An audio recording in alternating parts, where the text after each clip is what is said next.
ನಮಸ್ಕಾರ. ಫೋಕಸ್ 18ಗೆ ಸ್ವಾಗತ. ನಾನು ಸೌಮ್ಯ ಮಳಲಿ.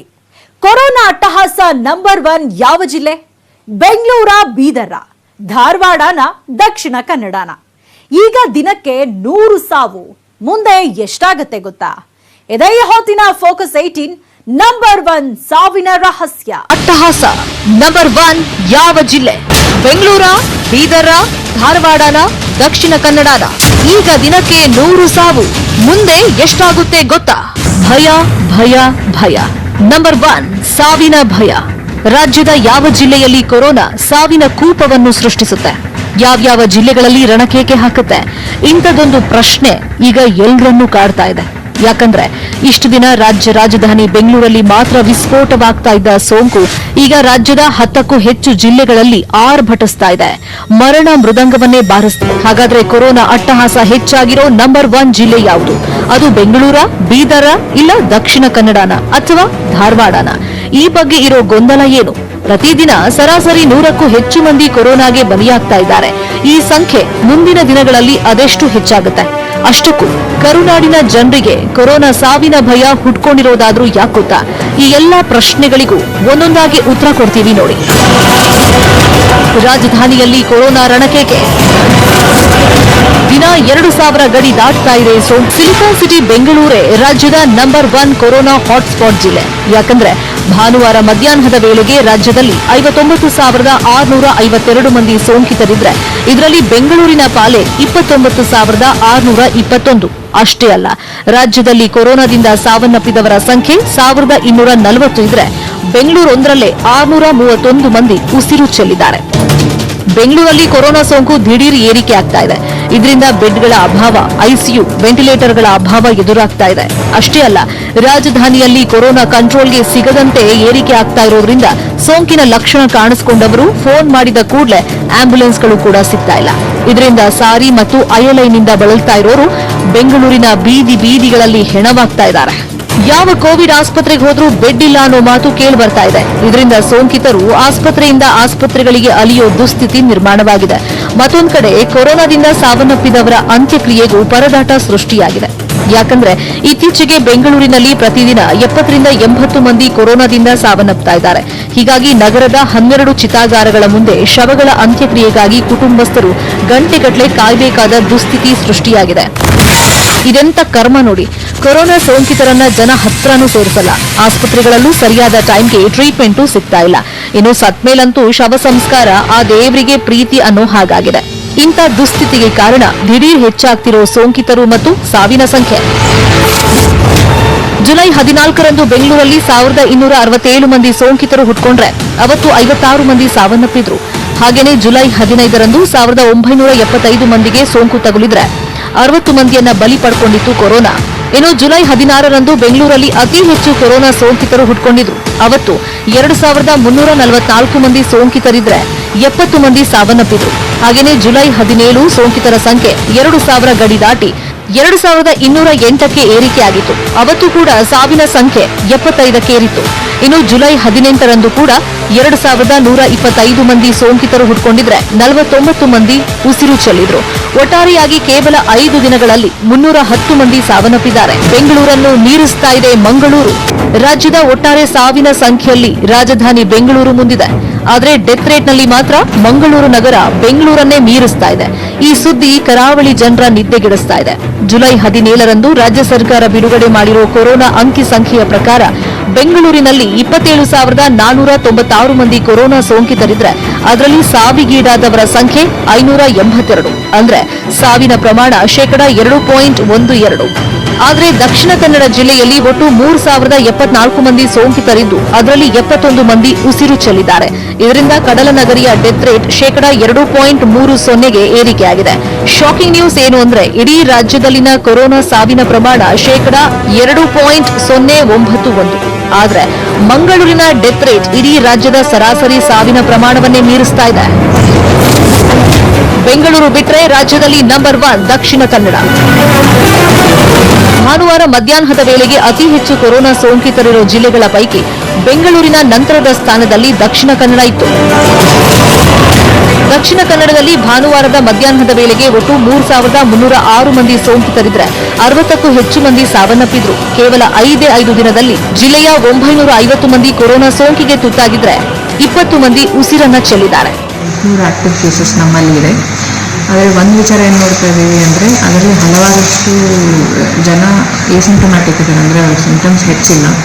ಸೊ ಏಸಿಂಟಮ್ಯಾಟಿಕ್ ಇರೋ ಜನರನ್ನು ನಾವು ಅವ್ರ ಮನೆಯಲ್ಲಿ ಎಲ್ಲ ಕಂಡೀಷನ್ಸ್ ಮೀಟ್ ಮಾಡಿದ್ರೆ ಮತ್ತು 60 ವರ್ಷಕ್ಕಿಂತ ಕಡಿಮೆ ಇರೋರಿದ್ರೆ ಅವರಿಗೆ ನಾವು ಹೋಮ್ ಐಸೋಲೇಷನ್ ಅಂತ ಕರಿತೀವಿ. ಮನೆಯಲ್ಲೇ ಇದ್ದು ಅವರು 17 ದಿನ ಮನೆಯಲ್ಲೇ ಬೇರೆಯವರಿಂದ ಪ್ರತ್ಯೇಕವಾಗಿದ್ದು ಹುಷಾರಾಗುವಂಥದ್ದು.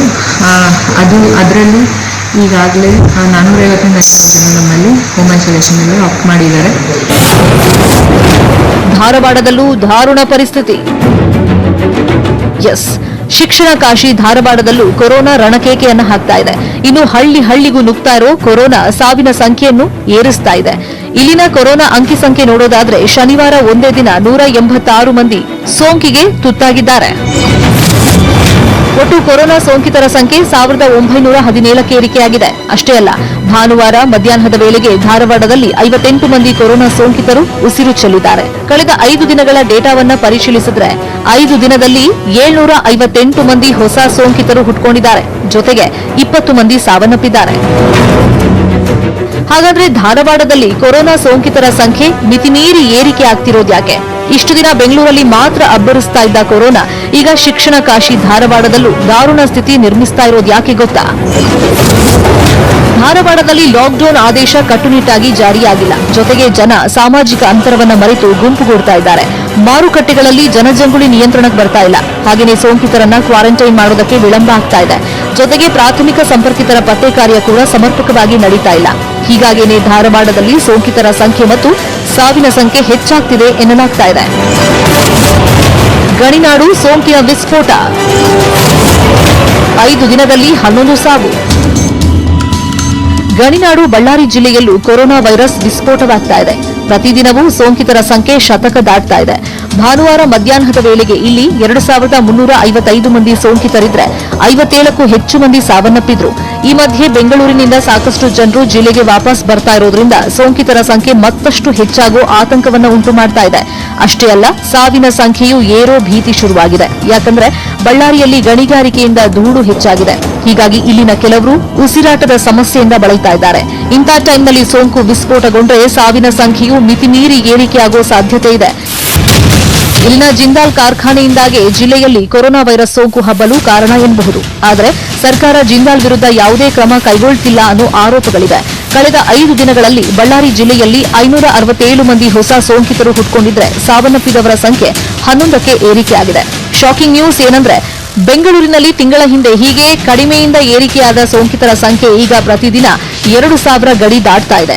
ಸಾವಿನ ಸಂಖ್ಯೆಯೂ ಶತಕದ ಸನಿಹ ಬಂದು ನಿಂತಿದೆ. ಹೀಗಾಗಿ ಬಳ್ಳಾರಿಯಲ್ಲೂ ಮುಂದಿನ ದಿನಗಳಲ್ಲಿ ವೈರಸ್ ವಿಸ್ಫೋಟವಾಗುವ ಆತಂಕ ಹೆಚ್ಚಾಗಿದೆ. ಮೈಸೂರಿನಲ್ಲಿ ದಿನ 100ಕ್ಕೂ ಹೆಚ್ಚು ಸೋಂಕಿತರು. ವಾರಿಯರ್ಸ್ಗೂ ಕಂಟಕವಾಗ್ತಾ ಇದೆ ವೈರಸ್. ಅರಮನೆ ನಗರಿ ಮೈಸೂರು ಜಿಲ್ಲೆಯಲ್ಲಿ ಕಳೆದ ಕೆಲ ದಿನಗಳಿಂದ ದಿನ 100ಕ್ಕೂ ಹೆಚ್ಚು ಕೊರೋನಾ ಸೋಂಕಿತರು ಹುಟ್ಕೊಳ್ತಾ ಇದ್ದಾರೆ. ಈ ಮಧ್ಯೆ ಸೋಂಕಿತರಿಗೆ ಚಿಕಿತ್ಸೆ ನೀಡುತ್ತಾ ಇದ್ದ ಆಸ್ಪತ್ರೆ ಸಿಬ್ಬಂದಿ ಮತ್ತು ಪೊಲೀಸ್ ಸಿಬ್ಬಂದಿಗೂ ಸೋಂಕು ತಗುಲ್ತಾ ಇದ್ದು ಮೈಸೂರು ಜಿಲ್ಲೆ ಜನರಲ್ಲಿ ಆತಂಕವನ್ನ ಹೆಚ್ಚಿಸಿದೆ. ಕಳೆದ ಶನಿವಾರ ಒಂದೇ ದಿನ 101 ಸೋಂಕಿತರು ಪತ್ತೆಯಾಗಿದ್ದು ಭಾನುವಾರ ಮಧ್ಯಾಹ್ನದ ವೇಳೆಗೆ ಮೈಸೂರಿನಲ್ಲಿ 59ಕ್ಕೂ ಹೆಚ್ಚು ಮಂದಿ ಸಾವನ್ನಪ್ಪಿದ್ದಾರೆ. ಬೆಚ್ಚಿಬೀಳೋ ವಿಷಯ ಏನಂದ್ರೆ, ಬೆಂಗಳೂರಿನ ಹಾಗೆ ಮೈಸೂರಲ್ಲೂ ಅದೆಷ್ಟೋ ಸೋಂಕಿತರ ರೋಗ ಲಕ್ಷಣದ ಮೂಲವೇ ಪತ್ತೆಯಾಗ್ತಾ ಇಲ್ಲ. ಅಷ್ಟೇ ಅಲ್ಲ, ಮೈಸೂರು ನಗರ, ನಂಜನಗೂಡು ಮತ್ತು ಕೆಲ ಪ್ರದೇಶಗಳಲ್ಲಿ ಮಾತ್ರ ಹೆಚ್ಚಾಗಿ ಕಾಣಿಸಿಕೊಂಡಿದ್ದ ವೈರಸ್ ಈಗ ಇಡೀ ಜಿಲ್ಲೆಗೆ ವ್ಯಾಪಿಸ್ತಾ ಇದೆ. ಟಿ ನರಸೀಪುರ, ಕೆಆರ್ ನಗರ, ಪಿರಿಯಾಪಟ್ಟಣ ಭಾಗದ ಕೆಲ ಹಳ್ಳಿಗಳಲ್ಲಿ ಸೋಂಕು ಹೆಚ್ಚಾಗಿ ಕಾಣಿಸಿಕೊಳ್ತಾ ಇದೆ. ಕರುನಾಡಿನ ಮೂಲೆ ಮೂಲೆಗೂ ನುಗ್ಗಿರೋ ಕೊರೋನಾ ಇನ್ನು ಹಲವು ಜಿಲ್ಲೆಗಳಲ್ಲಿ ಸಾವಿನ ಸರಣಿ ಮುಂದುವರೆಸಿದೆ. ಹಾಗಾದ್ರೆ ಸಾವಿನ ಸಂಖ್ಯೆ ಹೆಚ್ಚಾಗ್ತಾ ಇರೋ ಆ ಜಿಲ್ಲೆಗಳು ಯಾವುವು? ಅದನ್ನ ನೋಡೋಕು ಮುನ್ನ ಒಂದು ಸ್ಮಾಲ್ ಬ್ರೇಕ್. ರಣಕೇಕೆ ಹಾಕ್ತಾ ಇದೆ. ಹೀಗಾಗಿ ರಾಜ್ಯದ ಒಟ್ಟು 10ಕ್ಕೂ ಹೆಚ್ಚು ಜಿಲ್ಲೆಗಳಲ್ಲಿ ದಿನಾ 100ಕ್ಕೂ ಹೆಚ್ಚು ಸೋಂಕಿತರು ಪತ್ತೆಯಾಗ್ತಿದ್ದಾರೆ. ಸೋಂಕಿತರ ಜೊತೆಗೆ ಸಾವಿನ ಸಂಖ್ಯೆಯೂ ಏರ್ತಾ ಇದೆ. ಮೈಸೂರಿನಲ್ಲಿ ಹೆಚ್ಚಾಗ್ತಾ ಇದೆ ಸಾವಿನ ಪ್ರಮಾಣ. ಸರಾಸರಿಯಲ್ಲಿ ರಾಜ್ಯಕ್ಕಿಂತ ಹೆಚ್ಚು. ಕೊರೋನಾವನ್ನ ಕಟ್ಟಿಹಾಕುವಲ್ಲಿ ಯಶಸ್ವಿಯಾಗಿದ್ದ ಮೈಸೂರಿನಲ್ಲಿ ಈಗ ಮತ್ತೆ ಸೋಂಕಿನ ವಿಸ್ಫೋಟವಾಗ್ತಾ ಇದೆ. ಕೊರೋನಾ ಸಾವಿನ ಪ್ರಮಾಣದಲ್ಲಿ ಕರ್ನಾಟಕವನ್ನೇ ಮೀರಿಸ್ತಾ ಇದೆ. ಎಸ್, ಭಾನುವಾರ ಮಧ್ಯಾಹ್ನದ ವೇಳೆಗೆ ಮೈಸೂರಲ್ಲಿ 1514 ಮಂದಿ ಸೋಂಕಿತರಿದ್ರೆ ಅದರಲ್ಲಿ 59 ಮಂದಿ ಸಾವನ್ನಪ್ಪಿದ್ದಾರೆ. ಆ ಮೂಲಕ ನಗರದಲ್ಲಿ ಸಾವಿನ ಪ್ರಮಾಣ 4% ಏರಿಕೆಯಾಗಿದೆ. ಈ ಶೇಕಡಾವಾರು ರಾಜ್ಯದ ಸಾವಿನ ಸರಾಸರಿಗಿಂತಲೂ ದುಪ್ಪಟ್ಟಾಗಿದೆ. ರಾಜ್ಯದಲ್ಲಿ ಸಾವಿನ ಪ್ರಮಾಣ 2.1ರಷ್ಟಿದ್ರೆ ಮೈಸೂರಿನಲ್ಲಿ 4ರಷ್ಟಿದೆ. ಅಷ್ಟೇ ಅಲ್ಲ, ಕಳೆದ ಕೆಲ ವಾರಗಳಲ್ಲಿ ಮೈಸೂರಿನಲ್ಲಿ 800ಕ್ಕೂ ಹೆಚ್ಚು ಪ್ರಕರಣಗಳು ಪತ್ತೆಯಾಗಿದ್ದು, ಗುಣಮುಖರಾಗಿ ಆಸ್ಪತ್ರೆಯಿಂದ ಬಿಡುಗಡೆಯಾಗ್ತಾ ಇರೋರ ಸಂಖ್ಯೆ 39ಕ್ಕೆ ಇಳಿದಿದೆ. ಬೀದರ್ನಲ್ಲೂ ಹೆಚ್ಚಾಗ್ತಾ ಇದೆ ಸಾವಿನ ಸಂಖ್ಯೆ. ರಾಜ್ಯದ ಮುಕುಟಮಣಿ ಬೀದರ್ನಲ್ಲೂ ಬೆಂಗಳೂರಿನಂತೆ ಸಾವಿನ ಸಂಖ್ಯೆ ಏರ್ತಾ ಇದೆ. ಭಾನುವಾರದ ಮಧ್ಯಾಹ್ನದ ವೇಳೆಗೆ ಬೀದರ್ನಲ್ಲಿ 1332 ಮಂದಿಗೆ ಸೋಂಕು ತಗುಲಿದ್ರೆ 54 ಮಂದಿ ಸಾವನ್ನಪ್ಪಿದ್ರು. ಸರಾಸರಿ ಸಾವಿನ ಸಂಖ್ಯೆಯನ್ನ ಲೆಕ್ಕ ಹಾಕಿದ್ರೆ ಬೀದರ್ನಲ್ಲಿ ಸಾವಿನ ಸಂಖ್ಯೆ ಹೆಚ್ಚಾಗಿದೆ. ಕಳೆದ 5 ದಿನಗಳಲ್ಲಿ 271 ಮಂದಿಗೆ ಸೋಂಕು ತಗುಲಿದ್ರೆ 3 ಉಸಿರನ್ನ ಚೆಲ್ಲಿದ್ದಾರೆ. ಕಲಬುರಗಿಯಲ್ಲಿ ಕೊರೋನಾ ಕಂಪನ. ದೇಶದಲ್ಲೇ ಮೊದಲ ಕೊರೋನಾ ಸಾವು ಕಾಣಿಸಿಕೊಂಡಿದ್ದ ಕಲಬುರಗಿ ಜಿಲ್ಲೆಯಲ್ಲಿ ಕೊರೋನಾ ರಣಕೇಕೆಯನ್ನ ಹಾಕ್ತಾ ಇದೆ. ಮುಂಬೈನ ನಂಟು ಈ ಭಾಗದಲ್ಲಿ ಸೋಂಕಿತರ ಸಂಖ್ಯೆ ಹೆಚ್ಚಾಗುವಂತೆ ಮಾಡ್ತಾ ಇದೆ. ಭಾನುವಾರ ಮಧ್ಯಾಹ್ನದ ವೇಳೆಗೆ ಕಲಬುರಗಿಯಲ್ಲಿ 2674 ಮಂದಿಗೆ ಕೊರೋನಾ ಸೋಂಕು ತಗುಲಿದ್ರೆ ಇದರಲ್ಲಿ 43 ಮಂದಿ ಸಾವನ್ನಪ್ಪಿದ್ದಾರೆ. ಶಾಕಿಂಗ್ ನ್ಯೂಸ್ ಏನು ಅಂದ್ರೆ ಕೇವಲ 5 ದಿನಗಳಲ್ಲಿ 7ಕ್ಕೂ ಹೆಚ್ಚು ಮಂದಿ ಕೊರೋನಾಗೆ ಬಲಿಯಾಗಿದ್ದಾರೆ. ಇತ್ತೀಚೆಗೆ ಕಲಬುರಗಿಯಲ್ಲಿ ಪ್ರತಿದಿನ 70ರಿಂದ 80ರ ರೇಂಜ್ನಲ್ಲಿ ಸೋಂಕಿತರು ಹುಟ್ಕೊಳ್ತಾ ಇದ್ದು, ಇನ್ನು ಕೆಲವೇ ದಿನಗಳಲ್ಲಿ ಈ ಸಂಖ್ಯೆ 100 ದಾಟೋ ಆತಂಕವಿದೆ. ಸೋಂಕಿತರು ಹೆಚ್ಚಾದ್ರೆ ಸಹಜವಾಗಿ ಸಾವಿನ ಸಂಖ್ಯೆಯೂ ಹೆಚ್ಚಾಗುತ್ತೆ ಅನ್ನೋ ಭೀತಿ ಕಾಡ್ತಾ ಇದೆ. ಕಲಬುರಗಿಯಂತೆಯೇ ಉತ್ತರ ಕರ್ನಾಟಕ ಭಾಗದಲ್ಲಿ ಕೊರೋನಾದಿಂದ ಕನಲಿ ಹೋಗ್ತಿರೋ ಮತ್ತೊಂದು ಜಿಲ್ಲೆ ಅಂದ್ರೆ ಅದು ಬಾಗಲಕೋಟೆ. ಇಲ್ಲೂ ಕೂಡ ಇತ್ತೀಚೆಗೆ ಕೊರೋನಾ ಸೋಂಕಿನಿಂದ ಮೃತಪಡ್ತಾ ಇರೋರ ಸಂಖ್ಯೆ ಹೆಚ್ಚಾಗ್ತಾ ಇರೋದು ಸಾರ್ವಜನಿಕರಲ್ಲಿ ತೀವ್ರ ಆತಂಕ ಮೂಡಿಸಿದೆ. ಶನಿವಾರ ಒಟ್ಟು ಸಾವಿನ ಸಂಖ್ಯೆ 29ಕ್ಕೆ ಏರಿಕೆಯಾಗಿತ್ತು. ಬಾಗಲಕೋಟೆಯಲ್ಲಿ ಒಂದು ಕಡೆ ಕೊರೋನಾ ಸೋಂಕಿತರ ಸಂಖ್ಯೆ ಏರಿಕೆ ಆಗ್ತಾ ಇದ್ರೆ ಮತ್ತೊಂದು ಕಡೆ ಜಿಲ್ಲೆಯ ಮುಧೋಳ ಘಟಪ್ರಭಾ ನದಿ ತೀರದ ಗ್ರಾಮಸ್ಥರಲ್ಲಿ ಮತ್ತೆ ಪ್ರವಾಹದ ಭೀತಿ ಎದುರಾಗಿದೆ. ಕೊರೋನಾ ಜೊತೆಗೆ ಪ್ರವಾಹ ಸೃಷ್ಟಿಯಾದ್ರೆ ಸಾವಿನ ಸಂಖ್ಯೆ ಮತ್ತಷ್ಟು ಏರೋ ಭೀತಿ ಎದುರಾಗಿದೆ. ವಿಜಯಪುರದಲ್ಲಿ ಸಾವಿನ ಆತಂಕ. ಗುಮ್ಮಟ ನಗರಿ ವಿಜಯಪುರದಲ್ಲೂ ದಿನೇ ದಿನೇ ಸೋಂಕಿತರ ಸಂಖ್ಯೆ ಜಾಸ್ತಿಯಾಗ್ತಾ ಇದೆ. ಆರಂಭದಲ್ಲಿ ಮಹಾರಾಷ್ಟ್ರದ ಮೂಲದಿಂದ ಕಾಣಿಸಿಕೊಂಡ ಸೋಂಕು ಈಗ ಜಿಲ್ಲೆಯ ಹಳ್ಳಿಗೂ ನುಗ್ಗಿ ವಿಸ್ಫೋಟವಾಗ್ತಾ ಇದೆ.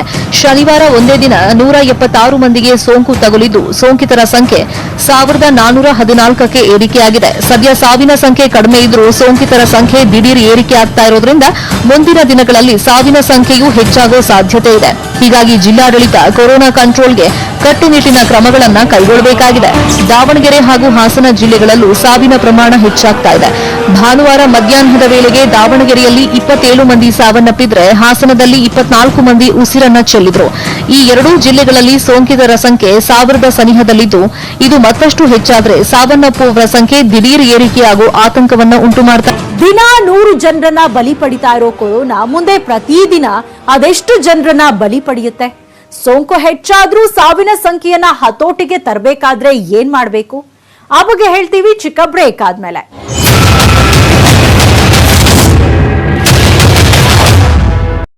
ದೇಶದಲ್ಲಿ ಕೇವಲ 3 ದಿನದಲ್ಲಿ 1 ಲಕ್ಷ ಸೋಂಕಿತರು ಹುಟ್ಕೊಂಡಿದ್ದಾರೆ. ಜೊತೆಗೆ 1900 ಮಂದಿ ಬಲಿಯಾಗಿದ್ದಾರೆ. ಪರಿಸ್ಥಿತಿ ಹೀಗಿದ್ರೆ ಇನ್ನು ಕೆಲವೇ ದಿನಗಳಲ್ಲಿ ದಿನಕ್ಕೆ 1 ಲಕ್ಷ ಸೋಂಕಿತರು ಹುಟ್ಕೊಳ್ತಾರಾ? ರಾಜ್ಯದಲ್ಲಿ ಪ್ರತಿದಿನ ಸಾವಿನ ಸಂಖ್ಯೆ ಮಿತಿ ಮೀರಿ ಏರತ್ತಾ? ಇಲ್ಲಿದೆ ನೋಡಿ ಕಂಪ್ಲೀಟ್ ರಿಪೋರ್ಟ್. ಕೊರೋನಾ ಸದ್ದಿಲ್ಲದೆ ದೇಹ ಹೊಕ್ಕಿ ಜೀವ ಹಿಂಡೋ ಮಹಾಮಾರಿ. ವಿವಿಧ ಆರೋಗ್ಯ ಸಮಸ್ಯೆಗಳಿಂದ ಬಳಲೋರ ದೇಹ ಹೊಕ್ಕರೆ ಮುಗುದೇ ಹೋಯ್ತು. ಸರಿಯಾದ ಟೈಮ್ಗೆ ಟ್ರೀಟ್ಮೆಂಟ್ ಸಿಕ್ಕಿಲ್ಲ ಅಂದ್ರೆ ಸಾವಿನ ದವಡೆಗೆ ಸಿಲುಕೋದು ಗ್ಯಾರಂಟಿ. ಹೀಗಾಗಿ ಕೊರೋನಾ ಬಗ್ಗೆ ಎಚ್ಚರದಿಂದ ಇರಬೇಕು. ಸದ್ಯ silicon city Bengaluru corona hotspot ಜಿಲ್ಲೆಗಳಲ್ಲಿ ನಂಬರ್ 1 ಸ್ಥಾನದಲ್ಲಿದೆ. ಪ್ರತಿದಿನ 70ರಿಂದ 80 ಮಂದಿ ಕೊರೋನಾದಿಂದ ಸಾವನ್ನಪ್ತಾ ಇದ್ದಾರೆ. ಹಾಗೇನೆ ಇಡೀ ರಾಜ್ಯದಲ್ಲಿ ದಿನ 100ಕ್ಕೂ ಹೆಚ್ಚು ಮಂದಿ ಉಸಿರು ಚೆಲ್ಲುತ್ತಿದ್ದಾರೆ.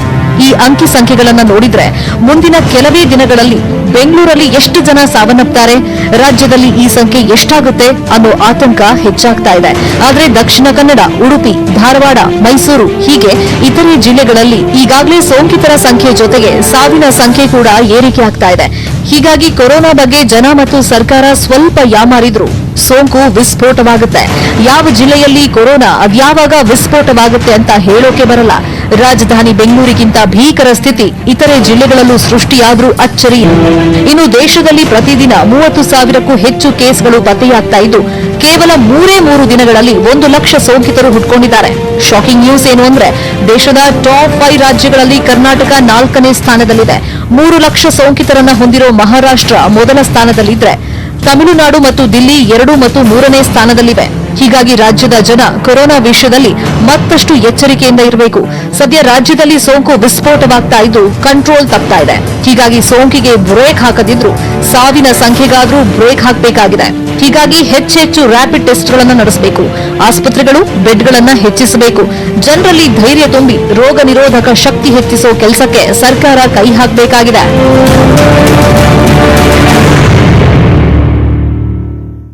ನೋಡಿದ್ರಲ್ಲ ಕೊರೋನಾ ವಿಸ್ಫೋಟ ಹೇಗಿದೆ ಅನ್ನೋದನ್ನ.